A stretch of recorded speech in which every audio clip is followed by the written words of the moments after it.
and welcome to another episode of Opinionated Voice. I know y'all had a chance to see the game on Sunday. I, for one, watched it today. And oh my gosh, I had my great nephew telling me that it was defeat, and I wasn't listening to them. I try to avoid all news, and I don't even check my phone when I can't watch the game because I need to watch it for myself and see. And what happened was I watched it early this morning. It was a League Pass game, so I was able to watch it right away. I'm in an area where I got some blackout days. I got to wait 3 days sometimes to watch Pacer and Bulls games. But luckily, it was not one of those games. It was the San Antonio Spurs. It was a phenomenal game. Let me tell you, I was so excited to watch this game. For one, because I'm just excited. Joel Embiid's back. I didn't know if he was going to play that night or what, but I was excited to watch it. So I woke up early this morning, put it on. I watched it through the San Antonio Spurs commentary. I usually don't do that because there are some haters. And, well, let me tell you this. This game was well worth listening to these commentators talk about Tyrese Maxey and his 52 points. Every single time he dove into the basket, they were just amazed. And it sounded good. I ain't gonna lie, it sounded good. The Spurs commentators, they don't hate as much as other commentators do. A lot of commentators hate hard, like all of them dang near. But Spurs I can deal with. So I'm watching the first quarter. It's pretty much Philly all first quarter. And Tyrese Maxey is just trying to get people in position. He was taking a shot or two, but it mainly seems to me like he was trying to get his other teammates on. And then he would pop on because why? Because Kyle Lowry wasn't available. Joel Embiid wasn't available. Of course, D'Anthony Melton wasn't available. Tobias Harris wasn't available. So his usual go-to men weren't on the court.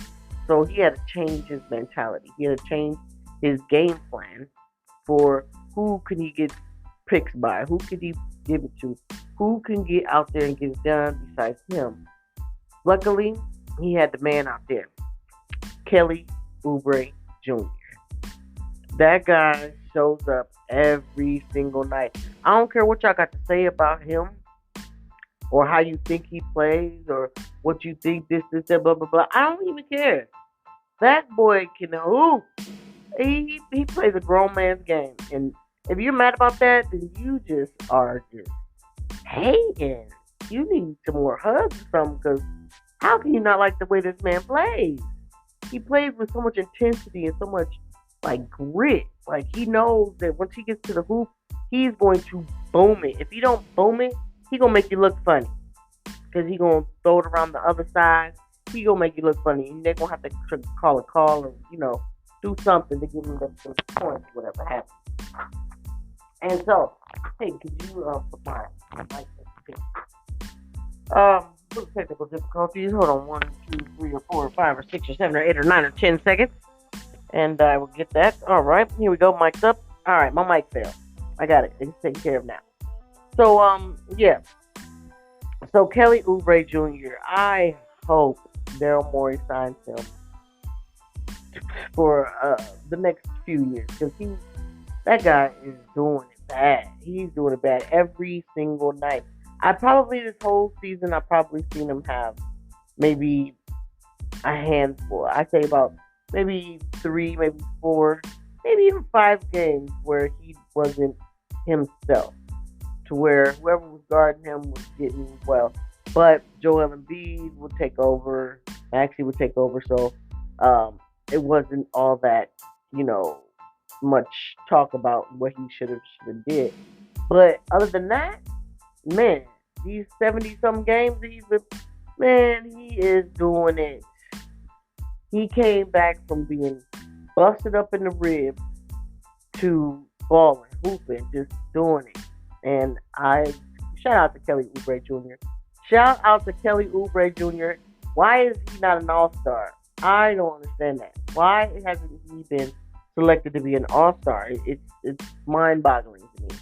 He shows so much for the fans. Like, he does so much for the fans. If he's not blowing kisses to the opponent's bench, if he's not flexing or pointing to the crowd or whatever, he does so much. And I don't know why he's an all-star.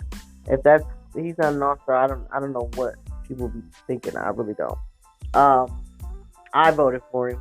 Of course, I vote for all my Sixers, so you know how it is. Let's see. Let's move on to the second quarter. The second quarter started to get a little choppy. Wimbignana. Now, usually I ain't got much to say about the other players on the other team, but San Antonio has a lot of fantastic basketball players in their squad, and it's almost like, because they haven't been a winning team, that they are just getting, lottery picks and, second round picks and stuff like that. But Greg Popovich knows how to get the best out of his players, and they have a squad. They got a lot of players down right now, and they still a squad. What does that tell you? That tells me a lot. It tells me a lot that whole organization is trying to do whatever they can to help these players succeed. They might have the worst record in the West right now because, they're young. They don't know how to hang on to a lead. They don't know how to, take over in the fourth quarter, whatever have you. Be aware of them next season. Be very, very aware of them next season. I think, when LaMarcus Aldridge was there, DeMar DeRozan, when these players left, they, left holes in their positions in that San Antonio Spurs team. But they filled them up pretty decent. They don't have to have, major stars. They know how to homegrown their own stars. Tim Duncan, David Robinson, Tony Parker, Ginobili. They know how to. Even Kawhi Leonard was there. So, they know how to develop teams into championship teams. So that's neither here nor there. They have a really, really good coaching staff. And that organization is really proactive when it comes to players. And that's what a player needs. A player needs an organization to be behind them to be successful. And I have a lot of respect for the San Antonio Spurs. I couldn't stand them in the 2000s, but now, I've matured a little bit. Just a little bit. Just enough, just enough to be an adult. I'm adulting now, so, it's all good. So they kind of took over in the second quarter. Halftime, I don't know. Halftime, my boy Maxie was like, I'm going to go nuts on these folks. I am going to show them who I am, and I'm going to let them know that I'm not losing this game. It's not going to go down from a lack of effort. Even though he kept driving to the hoop and getting pummeled, and they weren't calling nothing. They didn't call so many fouls. I can't even count how many fouls they called. But, oh boy was out there. So, I'm not even going to say them. I can't get fined by the NBA for talking bad about the officials. But I just don't want to exhaust it. I really don't. Because I've been saying this for so much. So all year I've been complaining about these referees. And it's starting to get playoffs. And I don't want that to cloud my fun times in the playoffs. I don't want it to cloud it. So, in a couple of pods back, I said that if we won every single game to the end of the season, we could potentially get to the 6th spot. I said, okay, Miami has to lose some, Indiana has to lose some, maybe even the Knicks got to lose some. And that's what's been happening. The Indiana Pacers beat Miami last night. So let's check those stats, shall we? Let's see what's popping and cracking and loopity loopity looping it, okay? Cause I mean, I'm not Nostradamus or nothing like that, but I see what I see. So right now, Indiana's in sixth spot. Cleveland is in fifth spot. They're tied dang near with the Knicks. And Philly's in the seventh spot, and Miami is in the eighth spot. So we have officially moved up one spot. Fantastic. Absolutely fantastic. We are on a 5-game win streak. Indiana's on a 2-game win streak. Miami is down one. Cleveland is on a 3-game lose streak. So it's possible, homeboys. I'm telling you, we can get out of this in-season tournament by just winning the next. Well, we got 3 more games. Our next games are we play Detroit next, then we play Orlando, and our last game is against Brooklyn. That's those seem very, very winnable. I'm not gonna say they're guaranteed wins because there ain't no guarantees in winning any game in the NBA. I say that so much, you can throw it away. And so, there's any more like that you can throw it away. I'm doing some spring cleaning here, people, and I am getting rid of so much. What is this called? Linen? Yes, I'm getting rid of a lot of linen. It's just too much. I have a whole bag in the other room full of those blankets too. That's why I said just toss them. Yeah. Anyway, getting ready for the playoffs, getting ready for the summer. Spring clean, guys. Spring clean. Get your house all fresh and good. Get disinfect. Don't just disinfect when you think you got COVID. Disinfect all the time. All the time. So, we are on a 5-game win streak. Let me see who else on a 5-game win streak. The Boston Celtics on a 5-game win streak. Nobody else. The Dallas and the Clippers are on a 3-game win streak. That's probably the closest to Boston and Philly right now. How about we look at the next games to come? We need Miami to keep losing. We need Indiana to lose, and we need Cleveland to keep losing. That would be right up our alley. We got 3 games left. Say we won all those, it would put us at 47 and 35. So let's see if these teams that are going to play. Let's see. There's no game tonight. I told you the NBA has a day off today. So let's see. Like I said, Tuesday we play Boston. Indiana plays Toronto Raptors. Toronto, they don't stink, but they're not winning. I mean, but they could beat Indiana. That'd be great if you guys could beat Indiana. They're on a momentum right now. So, whoa, they are brushed up and ready to get into the playoffs and be high in the standing. So they could potentially lose any game. That's trash. Any team could win right now. So let's go on to Dallas. That's no game I'm thinking about. Celtics played the Bucks, man. I ain't thinking about that. Okay, the Atlanta Hawks and the Miami Heat. The Atlanta Hawks and the Miami Heat.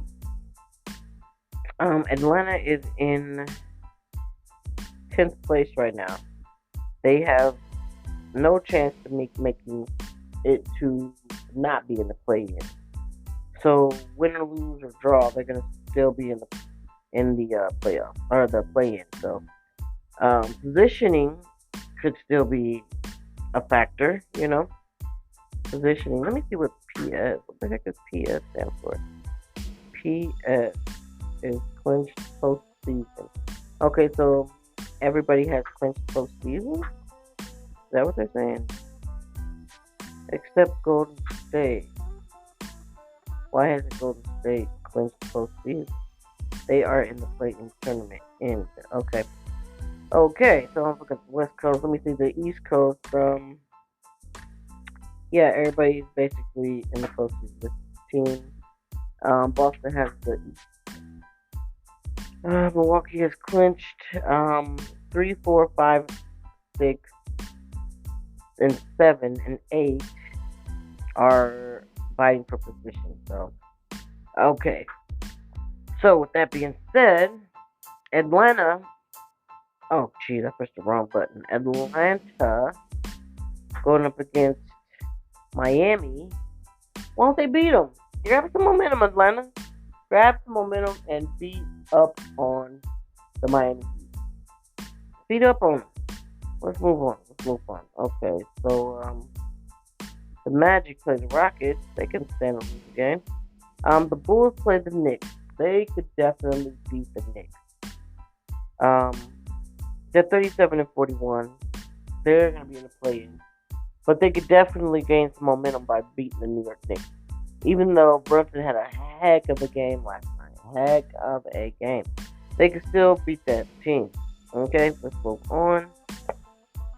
Let's go to Wednesday's game. Wednesday, Miami plays the Dallas Mavericks. The Dallas Mavericks have been playing great basketball lately. They're on a 3-game win streak. They could definitely beat Miami with no problem.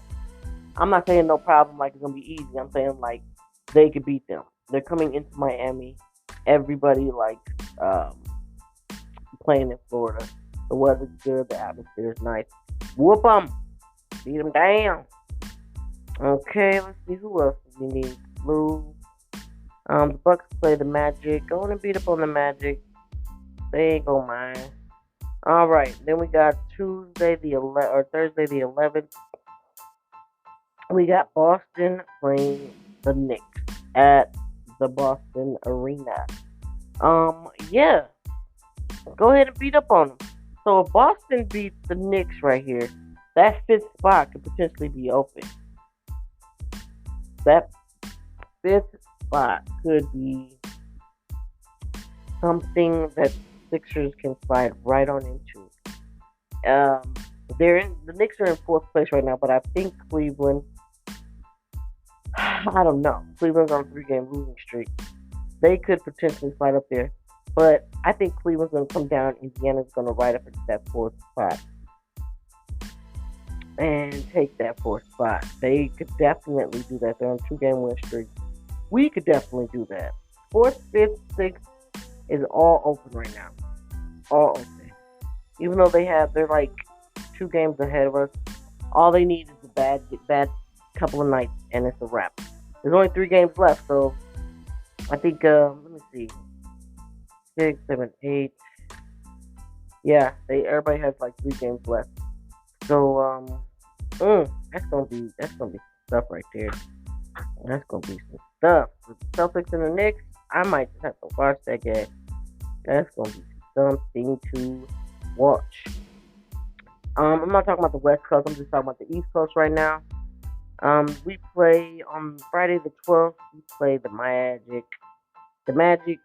We're at home for the rest of these last 3 games, and I think Joel Embiid is gonna be wrapped up to play this game. I don't think he'll play the Detroit game, just because he needs some rest. He needs some ramp up. I do think he'll play in this Magic game. It's going to be one or the other. Either he plays the Detroit game and he rests on the Magic game, or he plays in the Magic game. I think it depends on how the standings are going to be. The Knicks also play Brooklyn. Brooklyn just got beat up on by 30 points. Like, oh, man, they got bombarded. The Pacers play Cleveland. That's a good game. Who should lose that game? The Pacers. They're coming into the Cleveland's house. They are right above us. They need to lose. Lose, and lose some more. Who else can I hate on right now? Miami plays the Raptors. Like I said, the Raptors aren't a bad team. They're just not winning. they could definitely take out the hopes and dreams of the Miami Heat.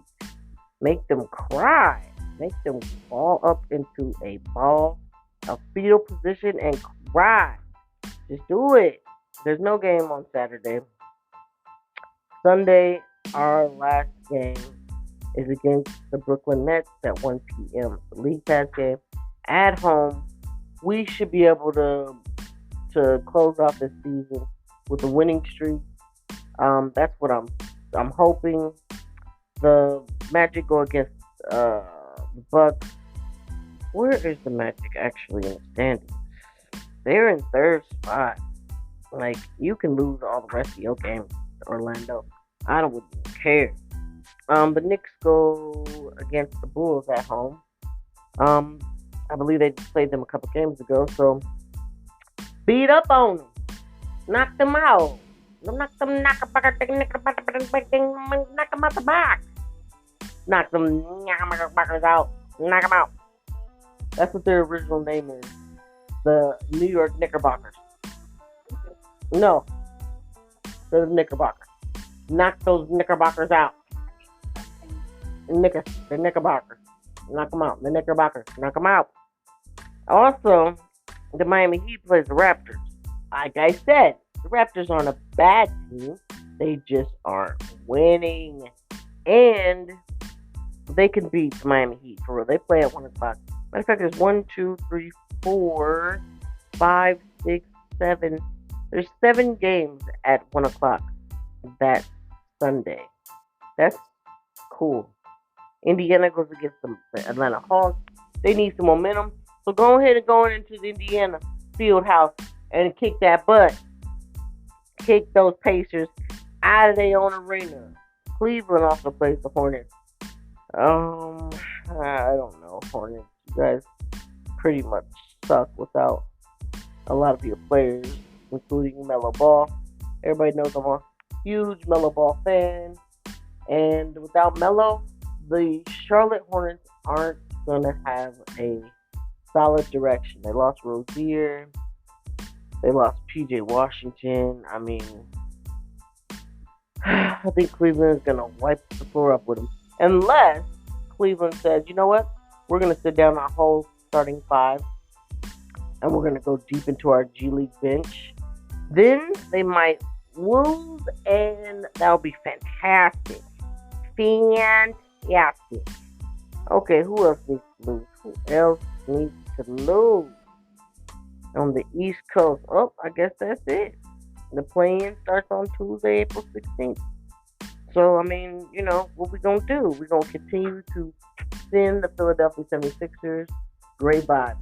Third quarter of the San Antonio game, Tyrese Maxey started to just get pummeled, like I said. He was getting hit so hard, thrown into the cameras, thrown into the audience. Like, you could just look on his face and he was just not comfortable because he knew he was going to have to take a heck of a cryo bath after this because they was putting him through the ringer. It wasn't even funny, bro. It wasn't even funny. It was upsetting because we don't need one of our star players to be injured right before the playoffs because these referees don't know how to protect them anymore. They just start calling these shots. Like, how is 5 people swinging on him and he still has the ball, but his head is flailing around, his body's getting pushed around, and you don't call a foul? Like, I don't understand that. Even KJ was out there doing his thing, not getting good calls. Oubre wasn't getting good calls. That third quarter, I think it ticked everybody on the Philadelphia 76ers. Just kicked their breath. Like, they were pretty stunned. So by the time the fourth quarter came, it was time to put in work. And I don't care. They could have been up by 30. Philly still would have came back and at least tied it. That's how much determination they had on their face. Like, this is not going down like this. Like, we are not going to lose this game. I felt the energy. I started screaming at the TV, just having a great old time. Like, I was in the stands, like, eating a churro Chile, you know what I'm saying? Oh man, I miss Texas food. Somebody send me a Whataburger. I need a double Whataburger on some Texas toast. Please, please, give me some grilled onions on that sucker and some jalapenos. I need some of those fries too. And if you by any chance, you can give me a couple of breakfast on the bun, some bobs, I appreciate that too. I'll take the bacon. Yeah, I felt great watching this game. When Tyrese Maxey cut that inbound pass and swung it into that basket, but to tie the game, I was beside myself. I could not function. Like, I couldn't even scream right. I was just hollering. And it felt good. It felt real good.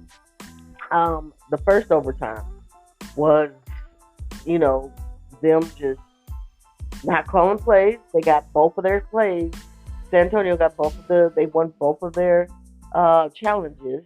We, of course, didn't win any of our challenges, even though we should have.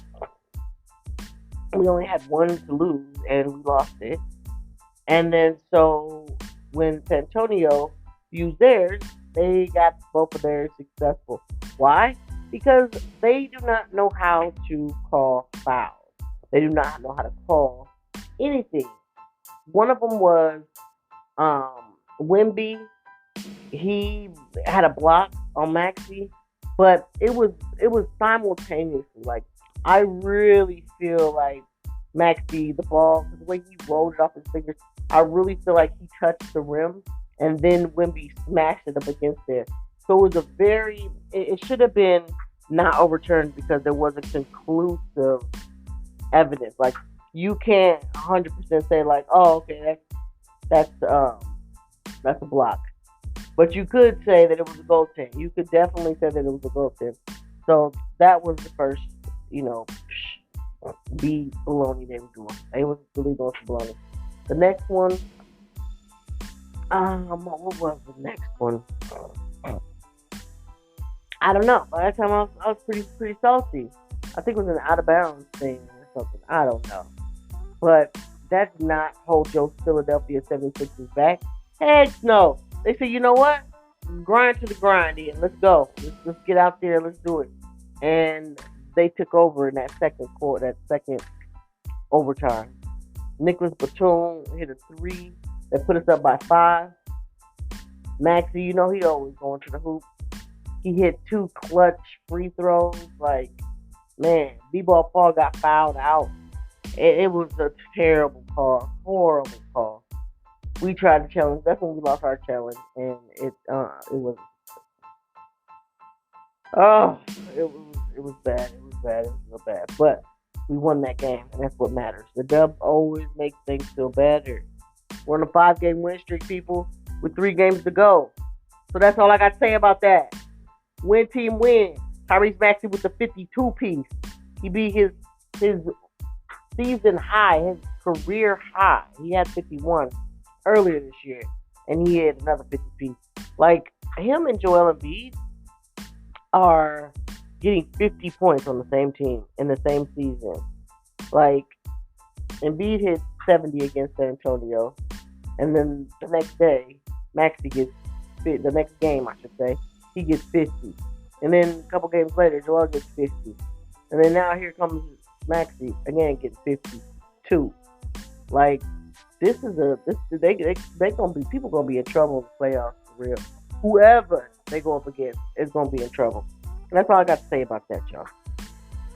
I just want you guys to keep on throwing out good vibes.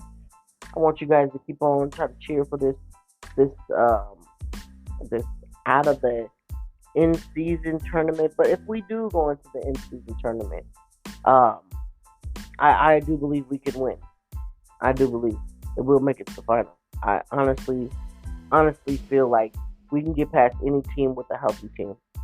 I heard about Robert Covington. I saw some videos of them ramping up, playing each other pretty hard. It wasn't like, lackadaisical. They was playing defense and all that. So we get a defensive guy like Robert Covington and a deflection guy like Anthony Melton back, man, we could definitely do some things for real. That'll make our bench longer. Oh, before I forget, let me shout out to Pretty Ricky. That's what they call him. He was out there doing his thug thizzle. And when I say thug thizzle, I'm not calling him a bad guy. I'm calling him the guy. Okay? The guy. He was out there doing it. And I hope he gets more PT because he's showing the coach, like, look, I can be out here. I can do stuff. He was hitting threes. He was snatching down rebounds. He was getting to the free throw line. He did great. And I hope he gets more PT. Shout out to Ricky Council. Shout him out. Get in there, get in that Twitter box and or X, whatever they want to call it now, and put him on, y'all. For real. Let's get Pretty Ricky back in the game. Be kind, y'all. Peace.